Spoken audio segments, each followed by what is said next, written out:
Di Jakarta, ada sebuah tempat yang namanya sudah sangat familiar. Di telinga kita semua, TPU Jeruk Purut.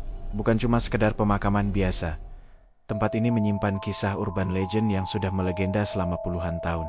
Kalau kamu pernah dengar cerita horor dari orang tua atau teman-teman, pasti nggak asing sama sosok yang satu ini. Bayangkan, di tengah malam yang sunyi, ketika kabut tipis mulai turun menutupi batu-batu nisan, muncul sesosok pastur yang, agak berbeda. Dia berjalan perlahan dengan jubah hitamnya yang berkibar-kibar.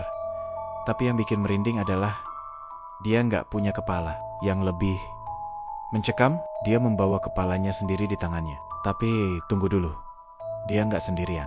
Selalu ada seekor anjing hitam besar yang setia mengikutinya. Konon, suara gonggongan anjing ini bisa terdengar dari kejauhan, seolah memberi peringatan akan kemunculan sang pastur. Yang bikin cerita ini makin menarik, ada alasan di balik penampakan ini. Menurut cerita yang beredar dari mulut ke mulut, sang pastur ini sedang mencari makamnya sendiri. Ada yang bilang jasadnya dikuburkan di lokasi yang salah, dan karena itulah arwahnya nggak bisa tenang. Setiap malam, konon dia terus berkeliling TPU Jeruk Purut, menyusuri setiap sudut pemakaman, berharap bisa menemukan lokasi yang seharusnya menjadi tempat peristirahatan terakhirnya. Bayangkan betapa frustrasinya mencari sesuatu yang seharusnya jadi milikmu, tapi nggak pernah ketemu. Sampai sekarang, cerita ini masih jadi bahan pembicaraan di kalangan warga Jakarta. Ada yang percaya, ada yang enggak. Tapi satu hal yang pasti, kisah pastur tanpa kepala di TPU Jeruk Purut ini udah jadi bagian dari kekayaan urban legend Jakarta